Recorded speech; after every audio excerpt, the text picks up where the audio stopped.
En el nombre del Padre, del Hijo y del Espíritu Santo. Amén. Pues en este bonito día, aquí con un poquito de calor, con un poco de temperatura, pero pues finalmente con el deseo de continuar nuestro estudio, de seguir creciendo en la palabra de Dios, vale más que miles de monedas de oro. Y también por ahí tomando las palabras del salmista que nos invita, dice que vale más un día en tu casa que miles en nuestras propias actividades. Pues lo sigo pues animando a que continuemos este estudio, a que dediquemos tiempo a la Sagrada Escritura, no necesariamente conmigo o aquí, sino en general a la Sagrada Escritura, porque recordemos que el desconocimiento de la Escritura es desconocimiento de Cristo.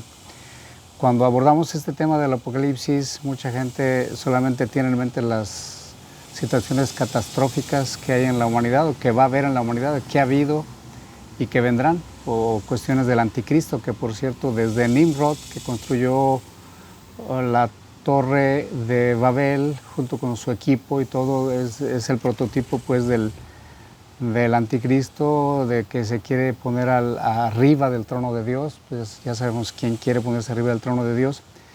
A veces pensamos sí que solamente son ese tipo de personalidades malvadas, y sí lo están. Hay anticristos en toda la historia, ha habido, pero se espera a alguien personificado. Algunos teólogos y gente dicen no, que va a ser un sistema político, y algunos por ahí han puesto al comunismo, y probablemente no desmentimos nada de esto, pero sí es una persona concreta, ¿verdad?, que va a estar arropada o lanzada o va a tener la plataforma de algún sistema. Pero decía esto porque no es lo único que el Apocalipsis habla. Creo que finalmente el Apocalipsis nos pone en el contexto más importante, que es la persona de Jesús, el Cordero, y bueno, alguien más importante que el anticristo y que otras cosas, pues está el Cordero de Dios. Y junto con el Cordero de Dios, pues tenemos al que está sentado en el trono, que es el Padre, y a todo este dinamismo que genera la alabanza y la adoración en estos capítulos 4 que ya vimos, y el 5 que hoy será también esta liturgia en el cielo, pues es el Espíritu Santo. Entonces a ellos sea la gloria, el honor, el poder, la honra, la sabiduría, la fuerza, la potencia, por los siglos de los siglos, ¿verdad? En ese espíritu de la liturgia en el cielo, pues abrimos o continuamos nuestro estudio y abrimos este capítulo 5. Dice capítulo 5, como les he insistido, lo más bonito de aquí es poder ir llevando un estudio bíblico donde tenemos la Biblia a la mano. No es un estudio para hacer grandes predicaciones y todo, simplemente es ir juntos estudiando la Sagrada Escritura. Vi también, capítulo 5, versículo 1, vi también en la mano derecha del que está sentado en el trono un libro escrito por el anverso y el reverso, sellado con 7 sellos. Bien, pues a ese que está sentado a la derecha, el que está sentado en el trono, ¿verdad?, a su mano derecha tiene un libro. Ese libro inmediatamente pues para nosotros creyentes nos queda claro que es el antiguo pacto y el nuevo pacto, es la palabra de Dios.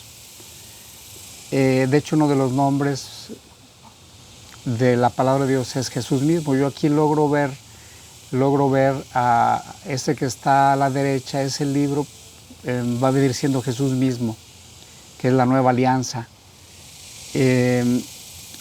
Pero obviamente también ese libro, ese rollo, esa palabra viviente, porque recordemos que la Biblia no es un libro, es una persona, y esto es bien importante. Viene ese libro, ese rollo, porque bueno, aquí a la traducción a veces se nos adapta mucho, pero realmente la palabra es rollo. El rollo como eran en la antigüedad, los rollos, este está escrito por el anverso y el reverso, y está sellado. Este libro tiene 7 sellos, o sea, nadie puede romperlo. esto de que está escrito por los dos lados, yo logro ver esta parte del Antiguo Testamento donde está la Torá, donde está la profecía y donde están los escritos, esas tres partes de la escritura que el pueblo de Israel tiene. Bueno, esa sería la primera parte de este libro, y luego seguiría la segunda parte, que es la Nueva Alianza, que es el Nuevo Testamento, y finalmente pues está sellado. Este número 7, sabemos que la palabra 7 en la Biblia significa plenitud, significa la plenitud de Dios. Más adelante vamos a ver eso de 7 cuernos, 7 ojos. El número 7 es el número de Dios, es un número perfecto, número de plenitud. Pues está sellado plenamente este libro, y obviamente pues nadie lo puede abrir. Este libro contiene los secretos divinos, la palabra de Dios. Para revelarse solamente hay alguien que nos la puede revelar, que es Jesús. Por eso el pueblo judío hasta la fecha siguen esperando su Mesías, con la esperanza de poder entender más la Escritura, y no solamente la Escritura como algo aislado, sino como la clave para entender la ciencia, la naturaleza y tantas cosas en la vida. Muchas cosas, no muchas, todas las cosas tienen su claridad a la luz de Cristo. Por eso entender la Escritura para nosotros no es solamente ser un grupo de persinados o un grupo de gente selecta que nos acercamos a la Biblia, sino nos abre el panorama para entender toda la realidad, toda la realidad. San Pablo lo dice claramente, que el hombre carnal no entiende las cosas, pero el hombre espiritual entiende la realidad en la que está viviendo, el tiempo en el que está viviendo, los signos de los tiempos. Pues hoy en día, que es un tiempo de confusión, pues es un tiempo bien importante para meterse a la Escritura, y bueno, de manera especial a este libro del Apocalipsis, que como he dicho, pues es como un quinto evangelio. Estaríamos en el versículo 2, y vi un ángel poderoso que proclamaba con fuerte voz: ¿quién es digno de abrir el libro y soltar sus sellos? Pero nadie era capaz, ni en el cielo, ni en la tierra, ni bajo la tierra, de abrir el libro ni de leerlo. Bueno, ¿quién es digno? Esa es la pregunta, una pregunta que ese ángel poderoso, ¿verdad?, que hace la pregunta.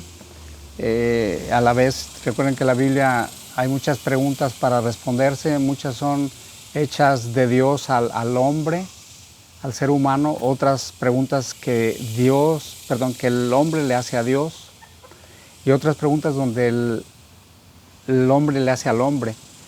Aquí este ángel, que pudiera ser Dios mismo, cuando dicen, sobre todo en Éxodo, el ángel de Yahvé, y bueno, en el Antiguo Testamento se refiere a Dios mismo muchas veces.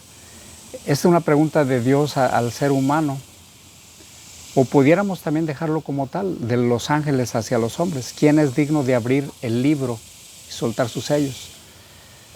Pues es una pregunta que está allí, siempre buscando la humanidad Mesías, buscar mejoras. Hoy en día pues basta ver los comerciales y todos se plantean como Mesías, es decir, este producto te va a sanar, este producto te va a devolver la vista, este producto te va a devolver el oído. Hoy en día nos enfrentamos ante una situación, un fenómeno de el tinnitus, ¿verdad?, que mucha gente está perdiendo capacidad de oír, y en fin, hay tantos mesías hoy en día, ¿verdad?, que en el plano médico, en el plano natural se nos están ofreciendo, y bueno, aún más en el plano, digamos así, global, se ofrecen como los mesías.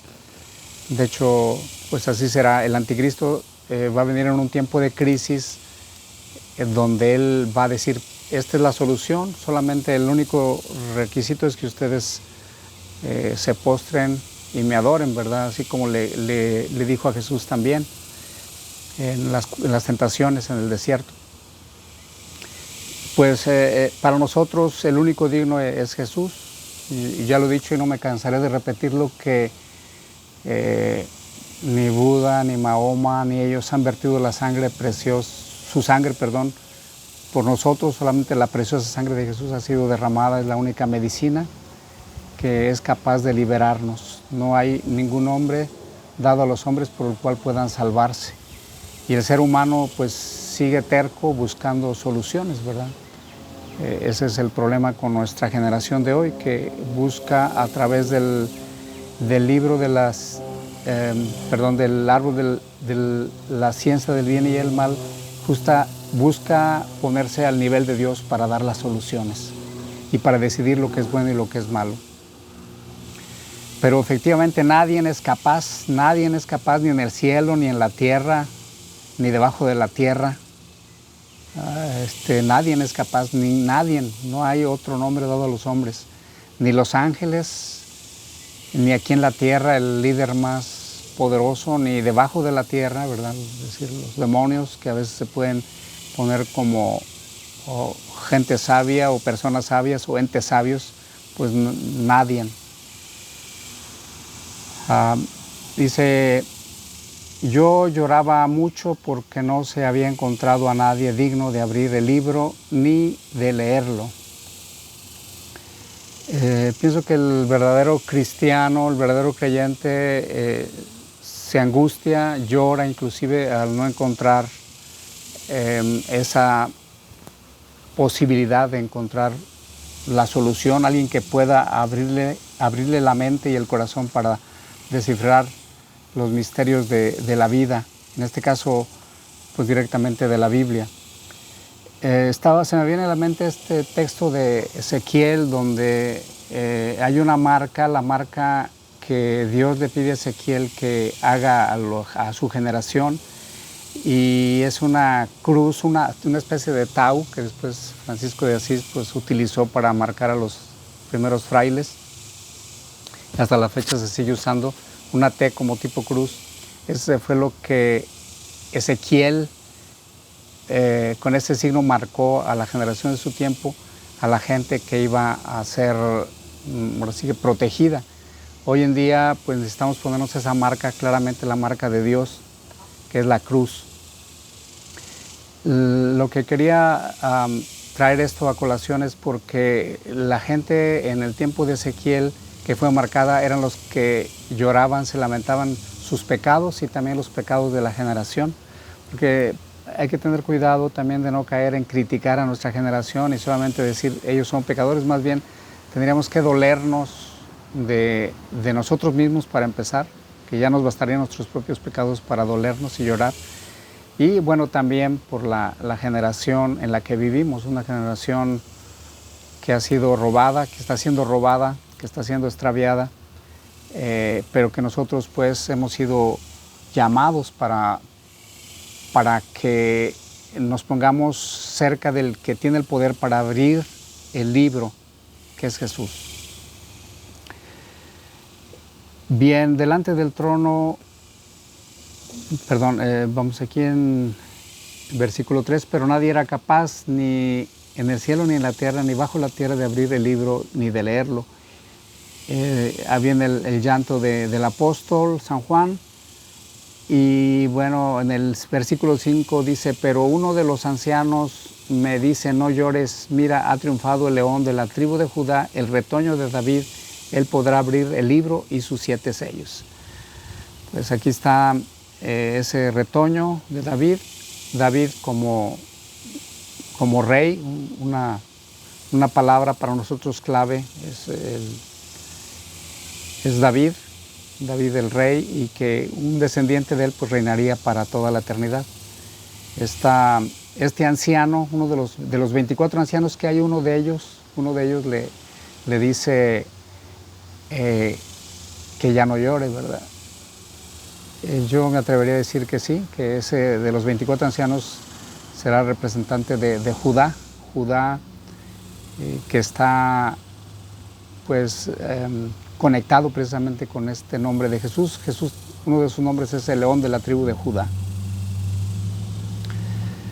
Recuerden que los ancianos estos 24 representan a 12 representantes del Antiguo Testamento y a 12 del Nuevo Testamento. Él podrá abrir el libro y sus 7 sellos. Entonces, el versículo 6, vi de pie en medio del trono y de los 4 vivientes y de los ancianos un cordero como degollado. Esto de vi de pie en medio del trono, está pues la aparición de Jesús, a quien Dios le va a entregar los destinos del mundo. Vemos a este Jesús que con su resurrección, esto estar de pie, es Jesús que ha resucitado y que su resurrección pues nos trae vida, nos trae esperanza. Está en pie, está ya victorioso. Este cordero pues definitivamente pues es el cordero pascual. El contexto es el contexto de la Pascua. En medio del trono y de los 4 vivientes y de los ancianos un cordero como degollado. O sea, las marcas de la cruz, del sacrificio de Jesús, se mantienen aún después de que ha vencido. Y es más, diríamos que el sufrimiento de Jesús ha sido glorificado. Y bueno, aquí hay una lección muy grande para nosotros, ¿verdad? El sufrimiento que a veces padecemos, físico, moral, espiritual, una vez que es redimido por Jesús, nos acompaña toda nuestra vida, pero como marcas gloriosas.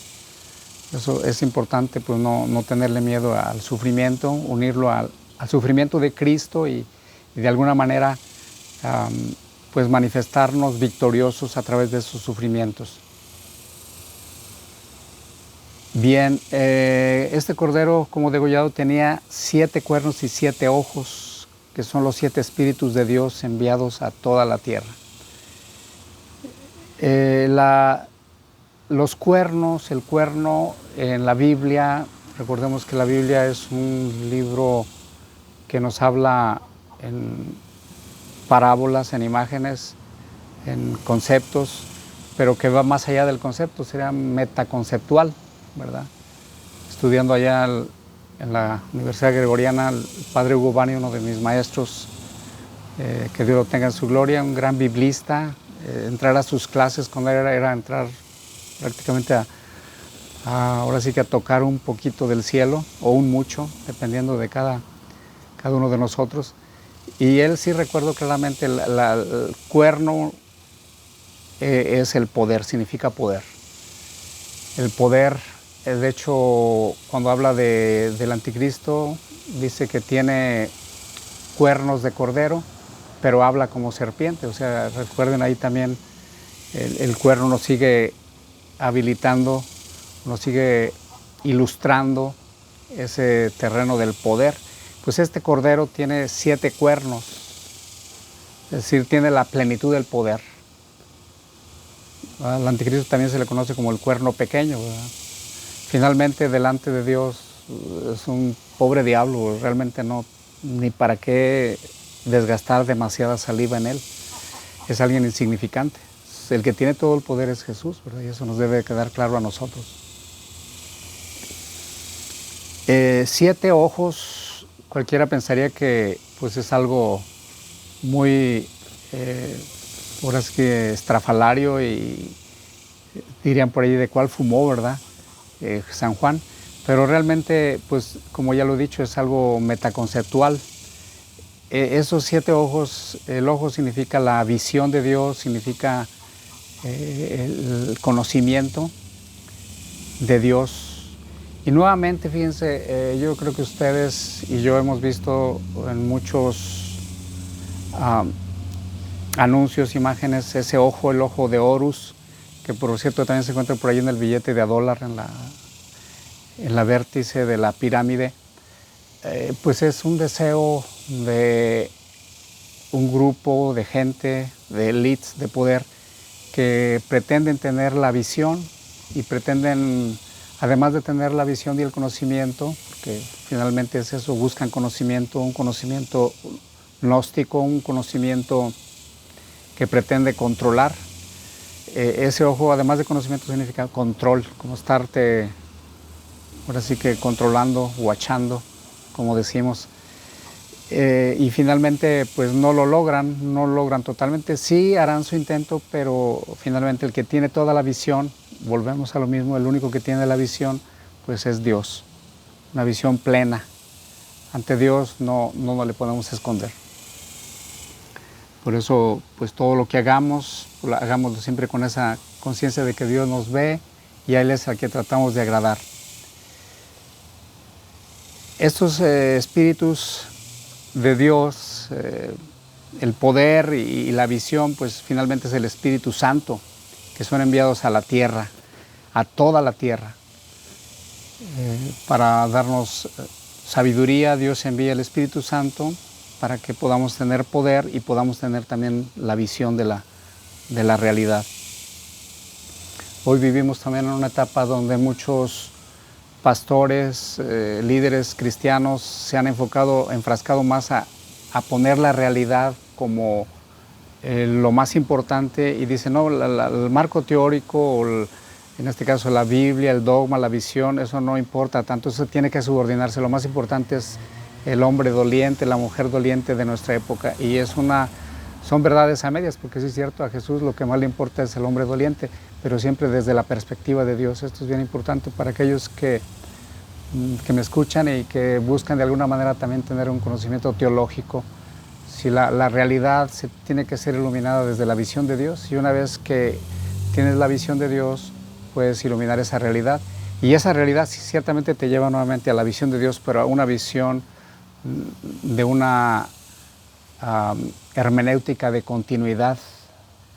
Es decir, interpretamos la Sagrada Escritura con una hermenéutica de continuidad, es decir, como se ha venido interpretando desde los orígenes del cristianismo y aún más desde el judaísmo, ¿verdad? Toda esa visión que los rabinos han acumulado por años, por siglos, ¿verdad? Es algo precioso. O sea, nosotros somos herederos de una tradición grandísima. Los 2000 años de judaísmo o del pueblo de Israel y los 2000 que llevamos, o sea, deberíamos ser gente bien sabia. Sin embargo, creyéndonos sabios, nos hemos volvido estúpidos, como dice San Pablo en el capítulo 1 a los romanos, ¿verdad? El hombre creyéndose sabio se ha vuelto estúpido. Tengamos cuidado de no engrosar esas filas. Bien, este cordero pues abre, más adelante en el capítulo 6 es el que va a abrir ese libro, y va a ser precioso porque nos va a revelar toda la realidad de los tiempos que están por venir. Y en el versículo 8, cuando lo tomó, los 4 vivientes y los 24 ancianos se postraron delante de él cuando tomó ese libro. Es una liturgia bien preciosa. De aquí está tomado, fíjense, esa parte cuando se toma el Evangelio, se levanta, ¿verdad? Y se proclama la palabra de Dios en las iglesias. De aquí está tomado. Muchos hermanos cristianos dicen, eso de la misa se lo inventaron. Pues no, cuando uno se da cuenta que es más bíblico que lo que ellos piensan, pues ahí se van para atrás muchos de ellos. Inclusive mi visión hacia el futuro es que realmente no habrá diferentes tipos de cristianos, habrá un solo tipo de cristianos, el cristiano bíblico y el cristiano eucarístico, ¿verdad? Finalmente, ahí ya no habrá de que eres de aquí, de allá. Pienso que ahí está mucho de lo que desde mi pobre perspectiva logro ver hacia el final. Ese será un verdadero ecumenismo.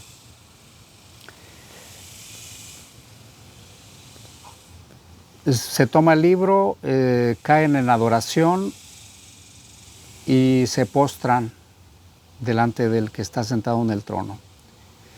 Cuando toma este libro, los 4 vivientes y los 24 ancianos se postraron delante del Cordero. Tenía cada uno una cítara y copas de oro llenas de perfumes, que son las oraciones de los santos. Aquí claramente no lo traduce para que no batallemos. Esas oraciones esos perfumes son las oraciones de los santos. Y cantan ese cántico nuevo. Este canto nuevo, canta Señor un canto nuevo, por ahí hay una canción. Es ese canto del Nuevo Testamento.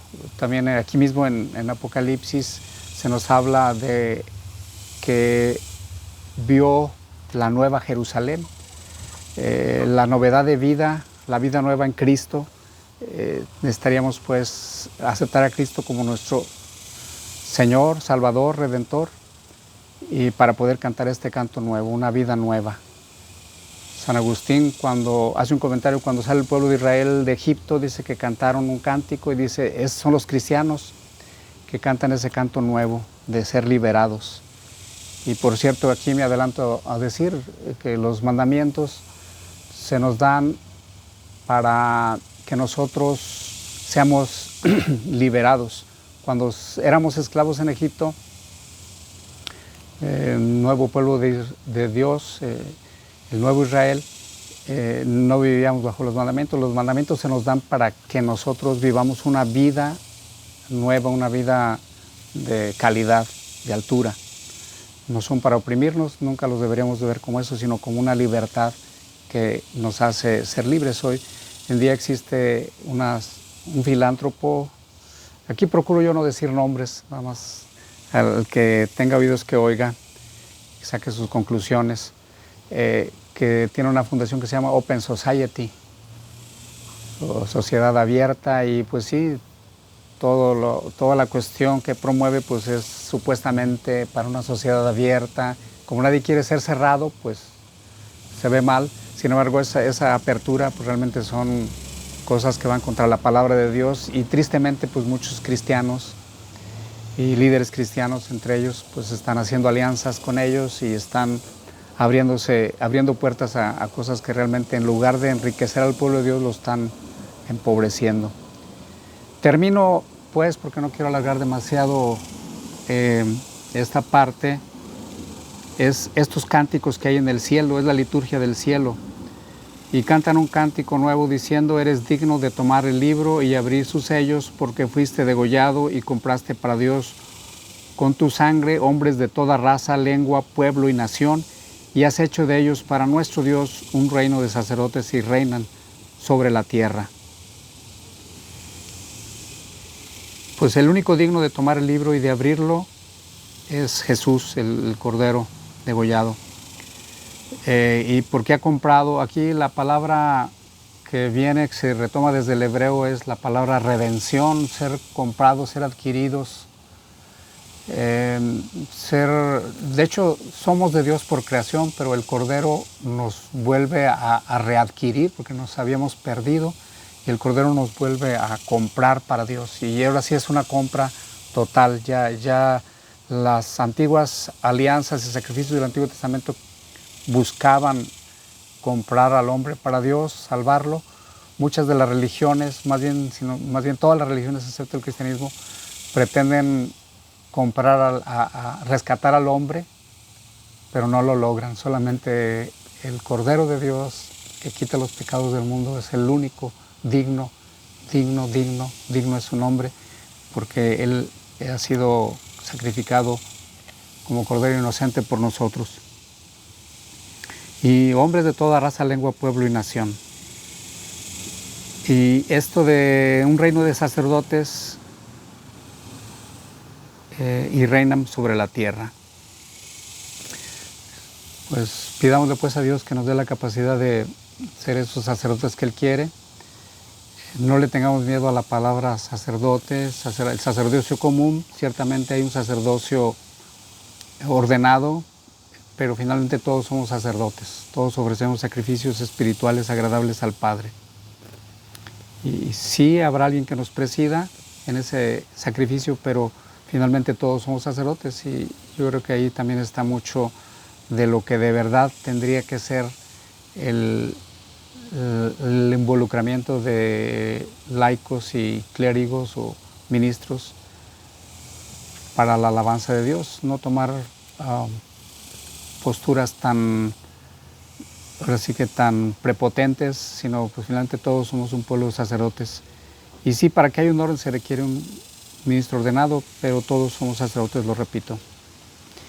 Y en esta visión oí la voz de una multitud de ángeles alrededor del trono. Otra vez recuerden el trono, que es una palabra clave donde se nos sigue revelando el Padre como quien está para juzgar. Pero fíjense, aquí se va a ver un movimiento bien interesante. Ese trono también lo va a ocupar el Cordero. porque Dios le ha dado a Jesús la capacidad también de juzgar. Es un movimiento transitorio donde vamos viendo cómo el Padre le confiere y le entrega al Cordero los destinos del mundo y el gobierno y la capacidad de juzgar a vivos y muertos, y su reino no tendrá fin. Pero aquí ya desde la tierra tenemos esa capacidad. Y vi en la visión la voz de esa multitud. Dice, su número era miriadas de miriadas o millones de millones, millares de millares, es decir, una cantidad inmensa. Y decían con fuerte voz: digno es el Cordero degollado de recibir el poder, la riqueza, la sabiduría, la fuerza, el honor, la gloria y la alabanza. Pues yo creo que los cánticos de la liturgia, y bueno, ¿por qué no? Tenemos que echarles porras también a nuestros hermanos cristianos que de aquí han tomado muy bonitas alabanzas. Yo los aplaudo desde aquí, les echo porras, les agradezco, ¿verdad?, esas alabanzas tan bonitas que se cantan en las iglesias cristianas también, donde se han tomado prácticamente así literalmente estas partes. Y cantarlas, meditarlas, ya es de alguna manera acercarnos a la liturgia del cielo, donde no habrá llanto ni tristeza, sino habrá alabanza. Y pues nuestra vida aquí en esta tierra es debería ser una continua alabanza. A veces nos clavamos tanto aquí y nos quejamos más, lamentamos más, y tendríamos pues que ver de vez en cuando o muy seguido hacia el cielo para poder levantar nuestro corazón hacia Dios. Ignacio de Loyola, por ahí se dice que él muy seguido volteaba hacia el cielo como para acordarse, ¿verdad?, de la vida celestial. Yo creo que hoy a nosotros también nos hace falta levantar más seguido nuestra vista al cielo y poder cantar las alabanzas a Dios, al que está sentado en el trono y al Cordero, alabanza, honor, gloria y poder por los siglos de los siglos. Y los cuatro vivientes decían amén.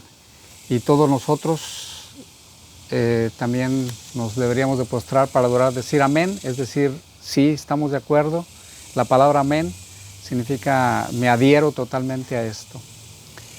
Bueno, le dejamos hasta aquí hoy. El próximo estudio será el Cordero rompe los 7 sellos. Ahí vienen ya los jinetes del Apocalipsis, vienen las copas de la ira de Dios.